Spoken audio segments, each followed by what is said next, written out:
Hello everyone, welcome back to the channel. आज के हमारी सेशन में practice MCQs based on UPSC prelims, और ये बेसिकली हमने क्यूरेट किया है from the Hindu and the Indian Express of 8 August 2026।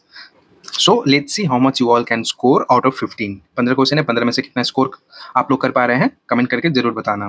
तो स्टार्ट करते हैं हमारे सबसे पहले क्वेश्चन से, जो कि GS1 का रहने वाला है। Geographical and ecological dynamics of Himalayan forest fire से रिलेटेड है। चलिए देखते हैं हमारा क्वेश्चन क्या कहता है।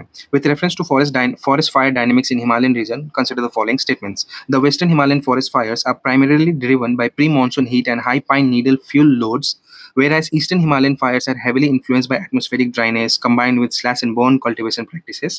Second statement है, geostationary satellite provides continuous diurnal monitoring of forest fires, unlike polar orbiting satellites, which observe a specific region only a limited number of times per day.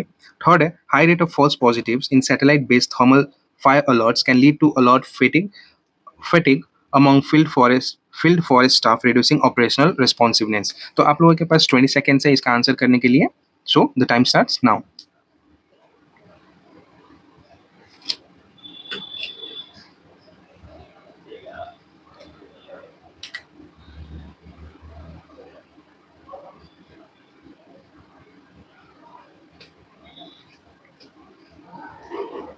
Right, so the times is up, time up हो गया। अब इसका answer मैं बता देता हूँ आप लोगों को पहले क्या होगा। तो इसका आंसर होगा ऑप्शन डी, यानी कि तीनों ही स्टेटमेंट सही है। यहाँ पे अगर हम पहला स्टेटमेंट देखें तो वेस्टर्न हिमालयन का बात करा गया है ना, वेस्टर्न साइड का बात करा गया। तो यहाँ पे क्या होता है, बेसिकली प्री मानसून में बहुत ज्यादा हीट के कारण और ड्राई पाइन नीडल्स और ड्राई लीव्स के कारण जो है वो फॉरेस्ट फायर्स क्या होता है वहाँ पे बेसिकली वेस्टर्न साइड में। और ईस्टर्न साइड की अगर हम बात करें तो वहाँ पे जैसे कि हमारा north east region, Orissa, Andhra Pradesh, ये सारे स्टेट्स में क्या प्रैक्टिस करा जाता है, slash and burn cultivation practice करा जाता है। राइट, और ये डिफरेंट स्टेट्स में स्लैश एंड बर्न कल्टिवेशन को क्या बोला जाता है आप लोग कमेंट करके जरूर बताएं। तो इस कारण से ईस्टर्न साइड में फॉरेस्ट फायर्स का रीजन है ना। सेकंड स्टेटमेंट है कि सैटेलाइट्स के बारे में बात हो रहा है अब यहाँ पे। जियो स्टेशनरी सैटेलाइट्स क्या करता है कि कंटिन्यूअस डायरेनल मॉनिटरिंग प्रोवाइड करता है। अब यहाँ पे नोट डाउन करने की एक बात यह है कि जियो स्टेशनरी सैटेलाइट्स जो है ये 36,000 किलोमीटर अबव द अर्थ रहता है, फिक्स्ड ऑन अ पॉइंट। इस कारण से क्या है, कंटिन्यूअस मॉनिटरिंग होता है। और वहीं पे पोलर ऑर्बिटिंग सैटेलाइट्स जो है ये सिर्फ और सिर्फ 500 टू 1000 किलोमीटर के रेंज में रहते हैं, है ना। और ये कंटिन्यूअस मूव करते हैं, तो इस कारण से सिर्फ लिमिटेड टाइम के लिए उस पर्टिकुलर रीजन के ऊपर रहते हैं। तो सेकंड स्टेटमेंट भी हमारा करेक्ट हो जाता है। और बेसिकली सैटेलाइट्स जब हम थर्मल इमेजिंग यूज़ करते हैं तो वहाँ पे कहीं पे एक्सट्रीम हीट है तो सेम उसी तरीके थर्मल थर्मल इमेज प्रोवाइड करेगा। और फॉरेस्ट फायर के टाइम में भी हीट बहुत ज़्यादा एक्सेस होता है ना। तो एक टाइप का यहाँ पे फॉल्स पॉजिटिव शो कर सकता है। राइट, तो इस कारण से क्या होता है कि फॉरेस्ट फायर्स जो ऑफिसर्स हैं वो बार बार जाएंगे वहाँ पे चेक करने के लिए कि फॉरेस्ट फायर हुआ है नहीं हुआ है। तो इस कारण से फटीग के कारण वो लोग कभी सोचते हैं कि अरे ऐसे ही है, ये तो फॉल्स है, नहीं होगा, तो दे छोड़ देते हैं वहाँ पे, तो है ना। तो ये सारे रीजन है और इसका आंसर हो जाएगा option D, that is 1 2 and 3 all. अब लिंकअप की अगर हम बात करें तो हम वेजिटेशन सेंचुरी नेशनल पार्क से हम लिंकअप कर सकते हैं, सैटेलाइट से भी हम लिंकअप कर सकते हैं क्वेश्चंस को, है ना। और अगर हम पर्टिकुलरली अगर ट्रैप के बारे में बात करें तो यहाँ पे आपको जियो स्टेशनरी और पोलर ऑर्बिटिंग सैटेलाइट के बारे में तो सबसे पहले पता होना चाहिए, नहीं तो यहीं पे आपको कंफ्यूज करा जा सकता है। जियो स्टेशनरी की जगह में आपको जियो स्टेशनरी का जो पॉइंट्स है उसको आपको पोलर ऑर्बिटिंग सैटेलाइट में मेंशन करके पूछ दिया जाएगा, तो वहाँ पे कंफ्यूज हो सकते हैं आप, है ना। Right, so now let's move on to the next question. Question number 2 है, हमें बताना है कि कितने करेक्टली मैच है। और ये बेसिकली GS1 फिजिकल ज्योग्राफी से ही रिलेटेड है। सबसे पहले क्या है, Thagla high altitude pass associated with 1962 Sino Indian conflict. Second है Longju early border flash point along the McMahon line. फिर Jairampur strategic logistic gateway near Myanmar border. So इस क्वेश्चन में भी आपके पास 20 सेकंड्स है आंसर करने के लिए। Your time starts now.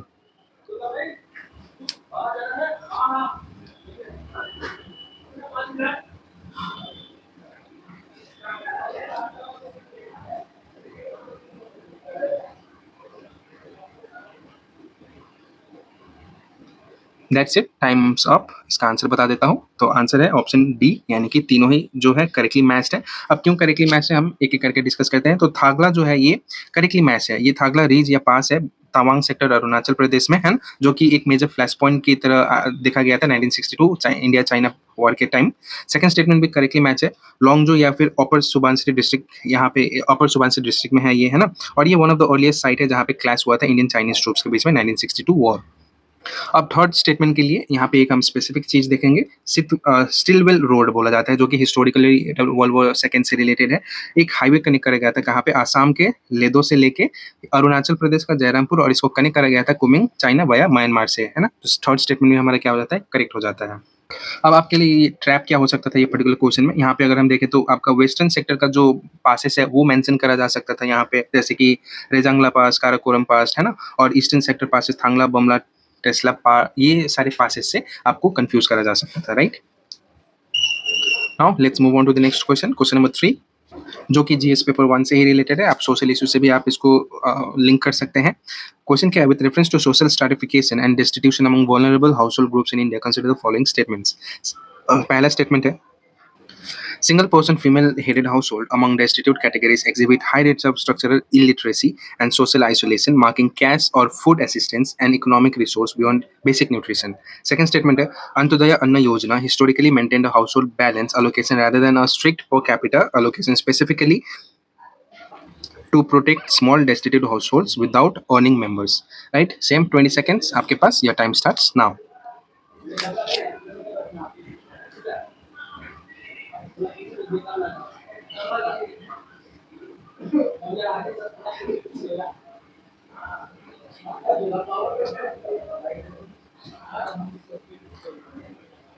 That's it, आपका टाइम हो गया खत्म। हाँ, चलिए देखते हैं इसका आंसर क्या होगा। तो इसका आंसर जो हो जाएगा, ये हो जाएगा ऑप्शन सी। यहाँ पे डी मेंशन करा गया है, बट इसका आंसर हो जाएगा ऑप्शन सी, यानी कि बोथ स्टेटमेंट्स आर करेक्ट। अब देखते हैं क्यों दोनों स्टेटमेंट करेक्ट है। तो सबसे पहला अगर हम स्टेटमेंट देखें तो सोशियोलॉजिकली जो डेटा है अवेलेबल, उसको अगर हम देखें तो ऐसा है कि जो सिंगल फीमेल डेस्टिट्यूट या विडोज हैं उनमें हाई लिटरेसी रेट देखा जाता है। हाई लिटरेसी के साथ साथ lack of land rights and social stigma भी है, जिस कारण से एक इकोनॉमिक सोर्स उनके पास नहीं रहता है, राइट। तो ये surplus gain as a economic source भी काम कर सकते हैं उनके लिए। तो पहला स्टेटमेंट करेक्ट है। सेकंड स्टेटमेंट भी करेक्ट है, क्योंकि अंत्योदय अन्न योजना के पहले क्या हुआ करता था, पर कैपिटा हम ग्रेन्स देते थे, राइट। बट उसके बाद पर हाउस होल्ड के हिसाब से देने लग गए हम लोग 35 kg, right. So second statement भी हमारा करेक्ट हो जाता है। कंफ्यूज आपको इसमें ये करा जा सकता था, जैसे कि हमने यहाँ पे देखा अंत्योदय अन्न योजना, यहाँ पे हाउस होल्ड बेस्ड एलोकेशन ना देके per capita based allocation mention करा जा सकता था, राइट, आपको कंफ्यूज करने के लिए। तो ये छोटी छोटी चीजें जो है आपको ध्यान देना रहता है क्वेश्चन में, अच्छे से क्वेश्चन को पढ़ना रहता है, राइट, ताकि जो मिस्टेक का चांसेस है वो कम हो सके। और ऐसे ही छोटे छोटे मिस्टेक्स में आपको ट्रैप करने की कोशिश करी जाती है एग्जाम्स में, चाहे यूपीएससी हो, कोई भी कॉम्पिटेटिव एग्जाम आप देख लें, है ना। छोटे छोटे वर्ड्स, एक दो वर्ड्स में ही आपको कंफ्यूज करने की कोशिश करा जाता है, राइट। और इस टॉपिक या इस क्वेश्चन को हम लिंक कर सकते हैं सोशल इशू से, हम लिंक कर सकते हैं फूड सिक्योरिटी आर्किटेक्चर जो है उसे हम लिंक अप कर सकते हैं, पब्लिक डिस्ट्रीब्यूशन सिस्टम से भी हम लिंक अप कर सकते हैं, राइट। और यूपीएससी ट्रैप तो हमने देख लिया कि कहाँ पे आपको किस तरीके से ट्रैप करा जा सकता है। एक चीज इसमें नोट करने वाली ये है कि अंत्योदय अन्न योजना कब लॉन्च करा गया था, ये दिसंबर 2000 में लॉन्च करा गया था for the poorest of the poor के लिए, right, and that's all in this question. So now let's move on to the next हमारा है GS1 urban geography and hydrometeorological disasters, जिसको अर्बन फ्लोडिंग बोला जाता है। और हमने ये क्वेश्चन कल भी हमारे वीडियो में डिस्कस किया था अर्बन फ्लोडिंग से रिलेटेड।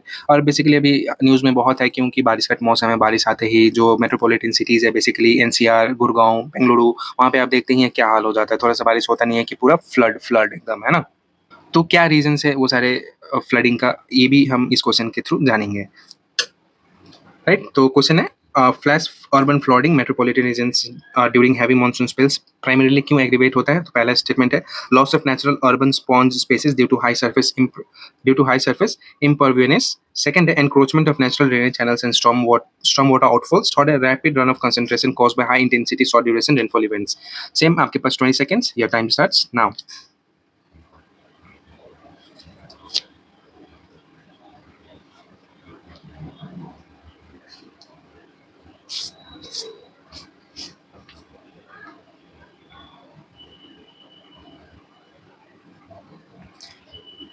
That's it. अब इसका आंसर हम देख लेते हैं क्या होगा। इसका आंसर हो जाएगा ऑप्शन डी, यानी कि तीनों स्टेटमेंट सही है।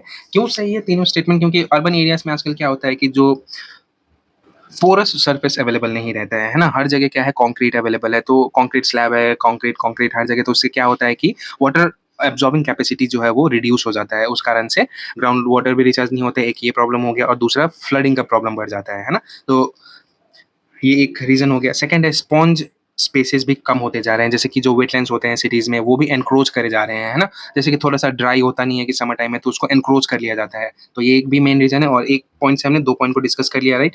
और थर्ड जो है रैपिड रन ऑफ कंस अब जैसे मान लो कि आप बहुत ज़्यादा हैवी रेनफॉल हो गया शॉर्ट ड्यूरेशन ऑफ टाइम, तो उसमें क्या हो सकता है कि रन ऑफ जो कंसंट्रेशन है वो इंक्रीज़ हो जाता है और इस कारण से भी फ्लैश फ्लड्स आते हैं। तो यहाँ पे तीनों स्टेटमेंट हमारा करेक्ट हो जाएगा।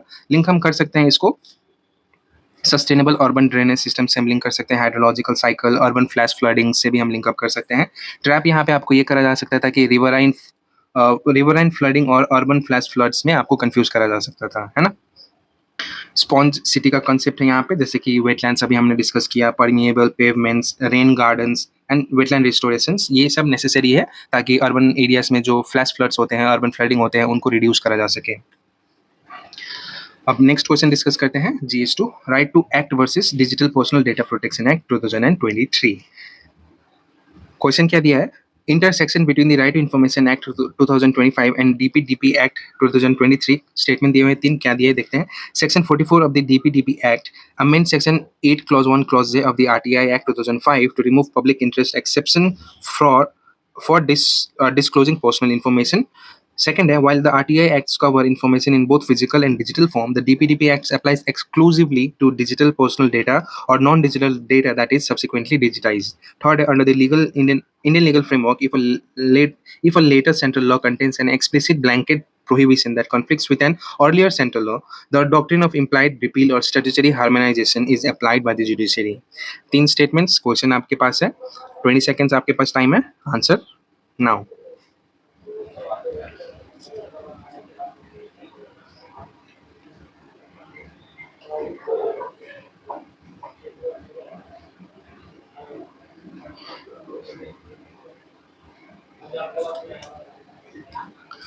So that's it, time up हो चुका है। आंसर हो जाएगा इसका ऑप्शन डी, यानी कि तीनों स्टेटमेंट सही है।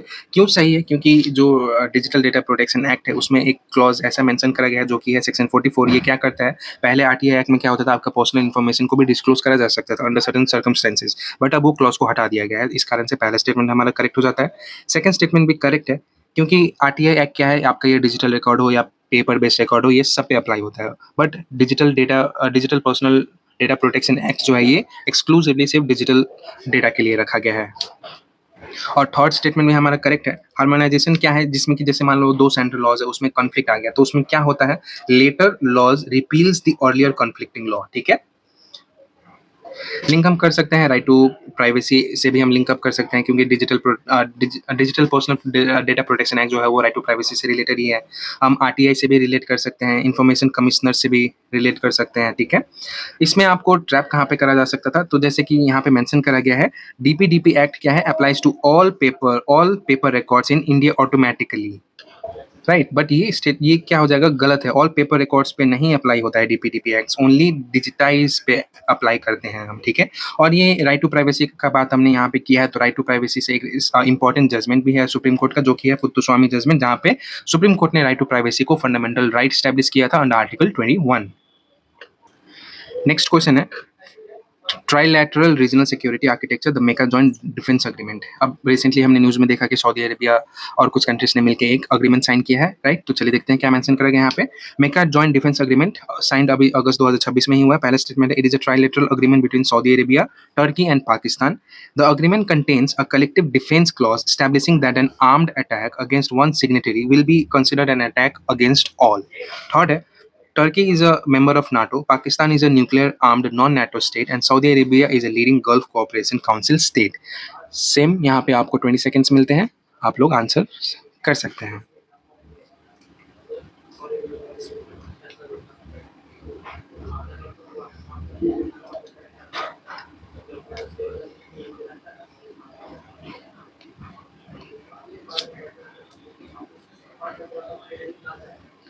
Right, that's it. इसका आंसर हो जाएगा ऑप्शन डी, यानी तीनों ही स्टेटमेंट करेक्ट है। क्यों करेक्ट है अभी हम डिस्कस करेंगे। रिसेंट अभी न्यूज़ में भी आप देख रहे होंगे कि सऊदी अरेबिया ने जॉइंट डिक्लेरेशन साइन किया टर्की पाकिस्तान के साथ मिलके, और इसमें क्या एक क्लॉज ऐसा मेंशन करा गया है कि अगर किसी एक पे अटैक करा जाएगा, आर्म्ड अटैक होगा, तो वो तीनों पे ही अटैक माना जाएगा। ये क्लॉज कहीं तो सुना सुना लग रहा है, राइट। ये नाटो में भी एक क्लॉज है, जहाँ पे नाटो मेंबर्स क्या करते हैं कि अगर किसी एक नाटो मेंबर पे अटैक होता है तो वो सारे नाटो मेंबर्स के ऊपर अटैक माना जाता है, एंड दे रिटेलिएट, राइट। तो सेम उसी तरीके का कॉन्सेप्ट है। यहाँ पे तीनों स्टेटमेंट करेक्ट हो जाएगा हमारा। लिंक हम कर सकते हैं इंटरनेशनल रिलेशन से, जैसे कि इंडिया का वेस्ट एशिया पॉलिसी जो है उसे हम लिंक कर सकते हैं। नाटो का अभी आर्टिकल 5 कॉन्सेप्ट जो हमने डिस्कस किया उससे भी हम लिंक कर सकते हैं। और ये अग्रीमेंट साइन करने से इंडिया पाकिस्तान का रिलेशन कैसा होगा आगे फ्यूचर में, ये एक मेन पॉइंट भी है ना। इससे भी लिंक करा जा सकता है। अब कंफ्यूज यहाँ पे क्या करा जा सकता था आपको, ये सिक्योरिटी पैक्ट है ना। अब ये यहाँ पे सिक्योरिटी पैक्ट ना देके आपको इकोनॉमिक पर्सपेक्टिव से भी लिंक अप करा जा सकता था, है ना। तो एक ये ट्रैप पॉइंट हो गया। अब यहाँ पे जैसे कि तीनों ही सही कंट्री मेंशन करे गए थे, राइट। तो यहाँ पे सही कंट्री की जगह आपको ईरान, कतार या कोई भी मिडिल ईस्ट कंट्रीज या वेस्ट एशियन कंट्रीज भी मेंशन करा जा सकता था, है ना। तो ये सारे क्या है, ट्रैप सेटअप करे जाते हैं पर्टिकुलर क्वेश्चंस में। चलिए फिर हम अब अपना अगला क्वेश्चन डिस्कस करते हैं, जो कि है constitutional provisions regarding ministerial appointments, right. With reference to appointment and tenure of ministers in a state under the Indian Constitution, consider the following statements. पहला है, Article 164 Clause 4 provides that a minister who for any period of 6 consecutive months is not a member of the state legislature shall at the expiration of that period ceases to be a minister. Second है, the Supreme Court of India has held that a non-legislator cannot be reappointed as a minister during the term of the same legislative assembly without getting elected in the interim. Nomination of a non-legislative minister to the legislative council before the completion of 6 months period satisfies the constitutional requirements of becoming a member of the state legislature, है ना। तो यहाँ पे ये question polity के perspective से बहुत ही important है, और ये अभी बेसिकली रिसेंटली क्वेश्चन हमने पूछा है, क्योंकि बिहार में बहुत सारे कंट्रोवर्सीज चल रहे हैं अभी रिलेटेड टू यही क्वेश्चंस के बारे में, है ना। यही आर्टिकल के बारे में कैसे मिसयूज करा जा रहा है इस आर्टिकल को, राइट। तो इसका आंसर आप लोग करें, आपके पास 20 सेकंड का टाइम है।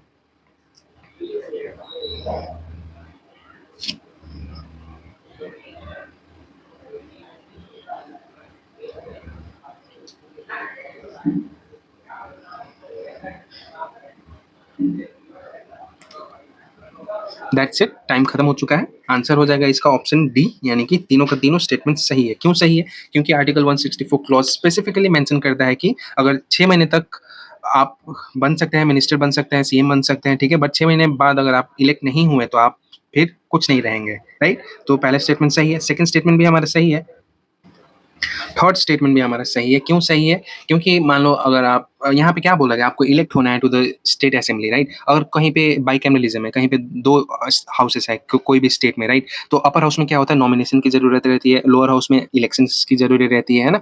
तो आपको क्या करा जा सकता है, आपको अपर हाउस में नॉमिनेट करा जा सकता है, उससे भी आप क्या हो जाएंगे, आप as a member of the house हो जाएंगे, है ना। तो इस कारण से भी आपका ये वैलिड है, ये रीजन जो है ये वैलिड है, और इस कारण से हमारा थर्ड स्टेटमेंट भी सही हो जाता है। लिंक हम कर सकते हैं आपका एग्जीक्यूटिव ब्रांचेस से, state council of ministers, bicameralism, article 168, 171 से हम लिंक कर सकते हैं। यहाँ पे आपको ट्रैप करा जा सकता था, कैसे, that becoming a member only means winning an election, है ना। जो हमारा स्टेटमेंट थर्ड हमने देखा कि अगर आप लेजिस्लेटिव काउंसिल का भी मेंबर बन जाते हैं तो ये आपको वो कॉन्स्टिट्यूशनली वैलिड रहेगा। बट यहाँ पे आपको ट्रैप करा जा सकता था कि आप सिर्फ और सिर्फ इलेक्शन के थ्रू आप मेंबर बन सकते हैं, तो वहाँ पे वो स्टेटमेंट गलत हो जाता है ना। और बाइकैमरल स्टेट्स हमारे कितने हैं, तो टोटल 6 हैं, Andhra Pradesh, Telangana, Karnataka, Maharashtra, Bihar and UP. Now next question है हमारा GS 2 का ही है, inter state river water dispute and constitutional mechanism क्या है उससे रिलेटेड। क्वेश्चन क्या दिया, consider the following statement regarding the legal and constitutional framework for inter state river water dispute in India. अब ये बेसिकली न्यूज में क्यों था, क्योंकि कावेरी वाटर डिस्प्यूट चल रहा है फिर से दोबारा, है ना, कर्नाटक और तमिलनाडु के बीच में, तो उस कारण से ही ये न्यूज में था दोबारा। पहला स्टेटमेंट है, article 262 empowers parliament by law to provide for adjudication of any dispute with respect to use, distribution or control of water of any interstate river or river valley. Second है, neither the Supreme Court nor any court shall exercise jurisdiction in respect of any such dispute if parliament explicitly excludes it by law under article 262.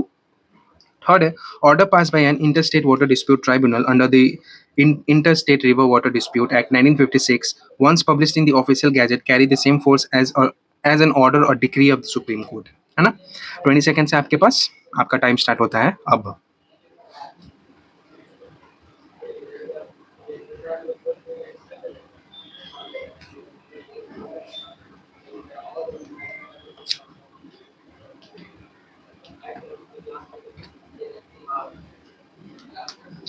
देखो यार, ऐसा मत सोचना कि 20 seconds तो बहुत कम है, एग्ज़ाम में तो हमें इससे ज़्यादा टाइम मिलता है। एग्ज़ाम में मिलता है, बट यहाँ पे क्या चीज़ हो रहा है कि स्टेटमेंट में तो मैं आपके लिए पढ़ ही रहा हूँ ना, साथ-साथ में आप भी स्टेटमेंट पढ़ रहे हो, उसके अलावा आपको 20 सेकंड्स एक्स्ट्रा दिया जा रहा है ना?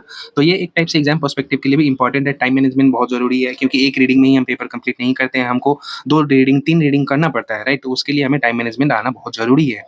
अब इसका आंसर हम देखते हैं क्या हो जाएगा इसका आंसर। इसका आंसर हो जाएगा ऑप्शन डी, यानी कि तीनों स्टेटमेंट करेक्ट है। क्यों करेक्ट है? क्योंकि आर्टिकल 262 मेंशन करता है कि सिर्फ एक्सप्लिसिटली पार्लियामेंट जो है वो क्या कर सकता है, एडजुडिकेट कर सकता है inter state river water dispute by law. Second statement भी करेक्ट है, क्योंकि 262 क्लॉज 2 के अंदर अगर पार्लियामेंट जो है वो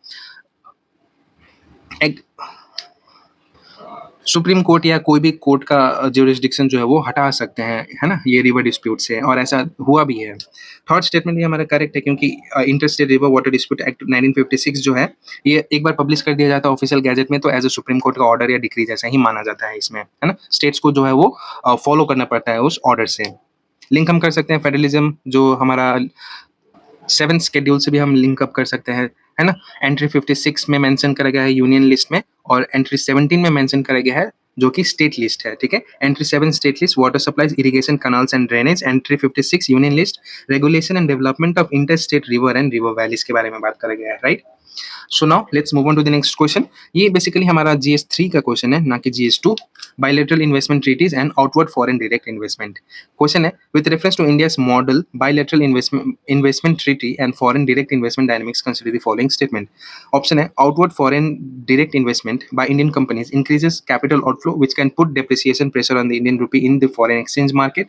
Second, the 2015 model BIT of India mandatory requires foreign investors to exhaust all domestic judicial and administrative remedies before initiating international arbitration.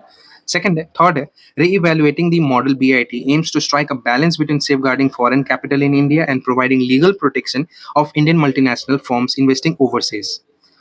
20 second है आपके पास, आंसर बताइए।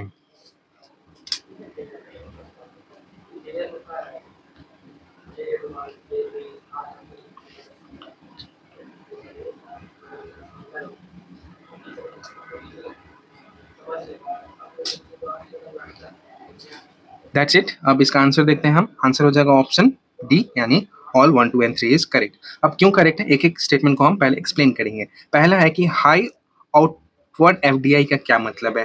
हाई आउटवर्ड एफडीआई का मतलब है कि जो डोमेस्टिक फर्म्स है वो ज़्यादा फॉरेन एसेट्स को बाई करेंगे, फॉरेन करेंसी डिमांड करेंगे, है ना, लाइक यूएस डॉलर, और उससे क्या होगा कि हमारा जो डेप्रिसिएशन है इंडियन रुपी का वो कम होगा। सेकंड स्टेटमेंट भी हमारा सही है। क्यों सही है? क्योंकि clause 15 of the India's 2015 model BIT में ये मेंशन करा गया है कि जो फॉरेन इन्वेस्टर्स हैं वो पहले डोमेस्टिक जितने भी आर्बिट्रेज हैं, लोकल जो आर्बिट्रेज कोर्ट ट्राइब्यूनल्स हैं उसको सारे ही एग्जॉस्ट करना पड़ेगा, तब जाके वो आर्बिट्रेशन कर सकते हैं इंटरनेशनली, है ना? और थर्ड स्टेटमेंट भी करेक्ट है हमारा, क्योंकि एज इंडियन फर्म्स क्या करते हैं, rapidly scale overseas direct investment. इस कारण से क्या हो जाता है कि इंडिया सिर्फ और सिर्फ कैपिटल रिसिपिएंट के बजाय कैपिटल एक्सपोर्टर भी बन जाता है ना? तो इस कारण से हमारा थर्ड स्टेटमेंट भी करेक्ट होता है। इसको हम लिंक कर सकते हैं बैलेंस ऑफ पेमेंट से, capital account, exchange rate dynamic से भी हम लिंक कर सकते हैं, और जो अभी हमने देखा बीआईटी और डब्ल्यूटीओ के अग्रीमेंट से भी हम लिंक कर सकते हैं। और यहाँ पे आपको कंफ्यूज करा जा सकता था, जैसे कि बायलैटरल इन्वेस्टमेंट ट्रीटीज है, ये सिर्फ और सिर्फ आपको क्या मेंशन करा जा सकता था कि it is only created to protect incoming investment into India, ignoring outward Indian investments, है ना? तो ये कंफ्यूज करा जा सकता था आपको ये मेंशन करके वहाँ स्टेटमेंट में, right? So now let's move on to the next question. Question number 10. Upstream solar PV value chain and polysilicon PLI. Consider the following statement regarding the solar photovoltaic manufacturing value chain and polysilicon. पहला statement है, polysilicon is produced by refining metrological grade silicon and serve as the basic raw material for ingots, which are then sliced into wafers. Second है, solar cell manufacturing represents the extreme upstream segment of the PV supply chain, while polysilicon refining represents the downstream segment. Third है, highly purified polysilicon can also serve as a vital input in the semiconductor microchip manufacturing industry. Right? 20 second है आपके पास, जल्दी से answer करिए।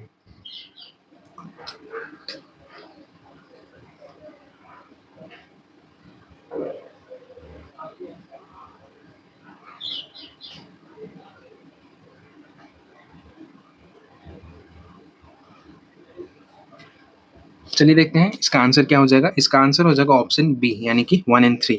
अब देखिए, अब हम यूपीएससी ट्रैप का बात कर रहे थे राइट उस टाइम से, तो सेकंड स्टेटमेंट ये ट्रैप स्टेटमेंट है, ये रिवर्स कर दिया गया है यहाँ पे, है ना। और बाकी के जो दोनों स्टेटमेंट है ये करेक्ट है। जैसे कि यहाँ पे सेकंड स्टेटमेंट में क्या बोला गया था, आपको रिवर्स कर दिया गया था, है ना। इसमें क्या हो जाएगा कि पॉलीसिलिकॉन जो है ये अपस्ट्रीम सेगमेंट में आता है और सोलर सेल मैन्युफैक्चरिंग ये डाउनस्ट्रीम सेगमेंट में आता है ना। यही ट्रैप के बारे में हम बात कर रहे थे। और एग्जाम में कहीं बार ऐसा होता है कि नहीं, अनसुना कहीं पे भी सुना नहीं है, उस टाइप से टॉपिक आ गया, हम अटेम्प्ट करने जाते हैं राइट, और वहाँ पे क्या होता है कि हम ऑप्शंस को एलिमिनेट भी नहीं कर सकते, कैलकुलेटेड रिस्क भी नहीं ले सकते हैं राइट। तो ये क्वेश्चन एक टाइप का उसी टाइप से क्वेश्चन है। और ऐसे क्वेश्चन को हम क्या करते हैं, बेसिकली एग्जाम में स्किप कर देते हैं, हम रिस्क ही नहीं लेते हैं कि जब कुछ भी नहीं पता रहता है किसी भी क्वेश्चन के बारे में तो उसको स्किप कर देना ही सबसे ज़्यादा अच्छा चॉइस माना जाता है rather than going for negative. हम लिंक कर सकते हैं इसको, जैसे कि हमारे renewable energy goals gigawatt non fossil fuel capacity by 2030, उससे भी हम लिंक अप कर सकते हैं ये पर्टिकुलर क्वेश्चन को। नेक्स्ट हम डिस्कस करेंगे UPI economics, merchant discount rate and regulatory framework. अभी जैसे कि हम न्यूज़ में देख रहे हैं, पार्लियामेंट ने क्या किया है, बिल पास कर दिया है, जिससे क्या होगा कि यूपीआई पे अब फी लेवी कर सकती है गवर्नमेंट, है ना। और उसी से रिलेटेड ये क्वेश्चन फ्रेम करा गया है with reference to digital payment system in India and the merchant discount rate, consider the following statement. पहला स्टेटमेंट है, merchant discount rate is a fee levied on merchant by processing bank to cover the infrastructure and transaction settlement cost of digital payments. Second है, under current NPCI guidelines, a small merchant and individual peer-to-peer P2P transaction are charged an MDR fee on every UPI transaction. The National Payment Corporation of India (NPCI) is a non-profit entity set up by RBI and Indian bank associations under the provision of Payment and Settlement System Act 2007. So your time starts now.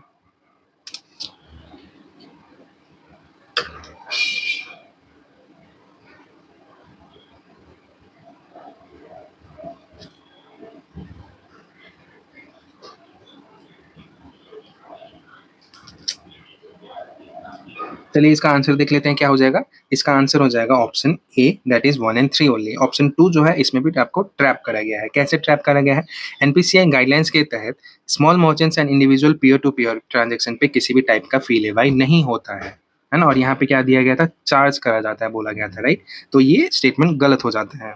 पहला और तीसरा statement हमारा बिल्कुल भी सही है, क्योंकि MDR जो है ये एक टाइप का फी चार्ज करा जाता है मर्चेंट के ऊपर, है ना। ये ध्यान देंगे, मर्चेंट के ऊपर करा जाता है। यहाँ पे आपको मर्चेंट की जगह कंज्यूमर भी दिया जा सकता था, जो कि एक और ट्रैप हो जाएगा आपके लिए राइट। और इसको हम लिंक कर सकते हैं banking and financial technology, NPCI products payment system regulation से लिंक कर सकते हैं राइट।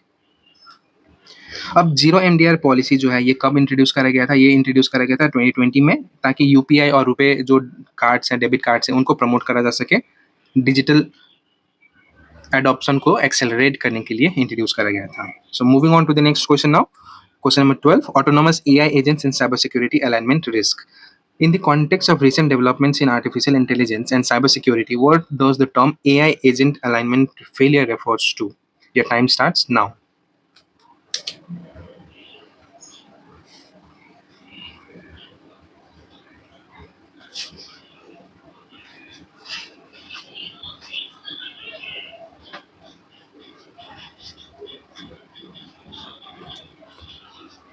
चलिए इसका आंसर हम देखते हैं क्या होगा।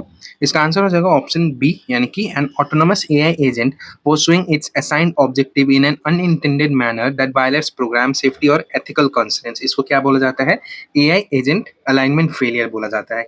अब कैसे होता है, क्योंकि यहाँ पे क्या हो जाता है कि कैपेबिलिटी फेलियर हो जाता है, एआई सिस्टम लैक करती है इंटेलिजेंस और एक्सेस जो कि जरूरी रहता है टास्क को परफॉर्म करने के लिए। तो उस केस में हम क्या बोलते हैं, अलाइनमेंट फेलियर हम बोल देते हैं राइट।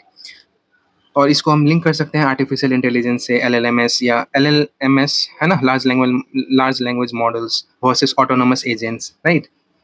साइबर सिक्योरिटी प्रोटोकॉल से भी हम लिंक कर सकते हैं। और यहाँ पे आपको कंफ्यूज कैसे करा जा सकता था, यहाँ पे आपको साइबर सिक्योरिटी के बारे में भी पूछा गया है ना। और साइबर सिक्योरिटी को लिंक करा जा सकता था किससे, मालवेयर से, डीडीओएस से, या और भी डिफरेंट टाइप्स के जो साइबर सिक्योरिटी अटैक्स थ्रेट्स रहते हैं उससे लिंक करा जा सकता था, है ना। और इस तरीके से यहाँ पे एक ट्रैप सेटअप करा जा सकता था।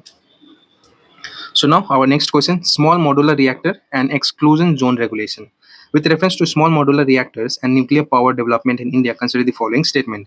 पहला statement है SMRs generally have a power generation capacity up to 300 megawatt per module, which is significantly smaller than conventional nuclear power reactors. Second है reducing the mandate radiological exclusion zone radius around nuclear power plants allows for a substantial reduction in the overall land footprints required by the reactor sitting. Third है indigenous SMR development in India includes the Bharat Small Modular Reactor being designed by the Bhabha Atomic Research Center. 22nd है आपके पास, चलिए इसका answer बताइए.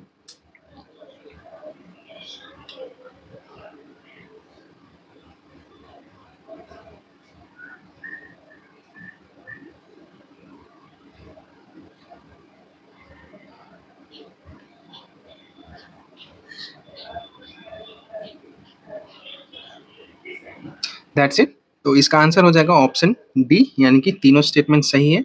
कैसे सही है? ASMR जो है स्मॉल मॉड्यूलर रिएक्टर, ये छोटे साइज के रहते हैं as compare to traditional nuclear reactor जो है वो हैवी वाले 700-800 मेगावाट के है ना, उसके कंपैरिजन में बहुत छोटे रहते हैं, हाफ साइज के रहते हैं.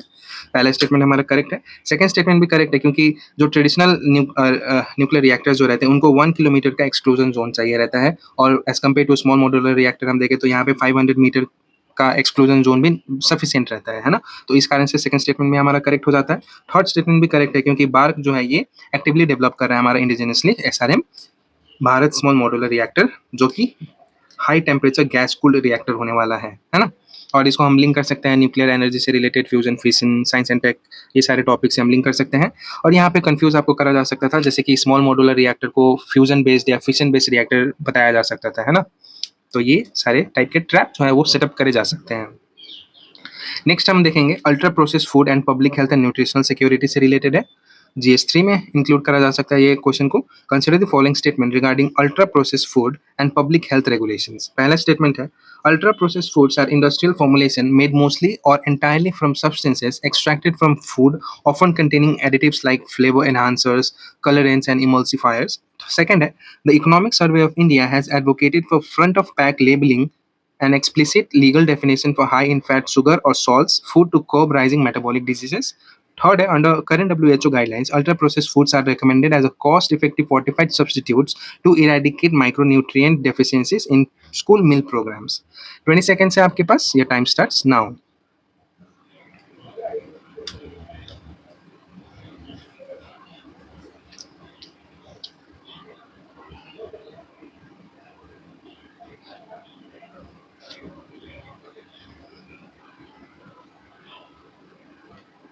That's it.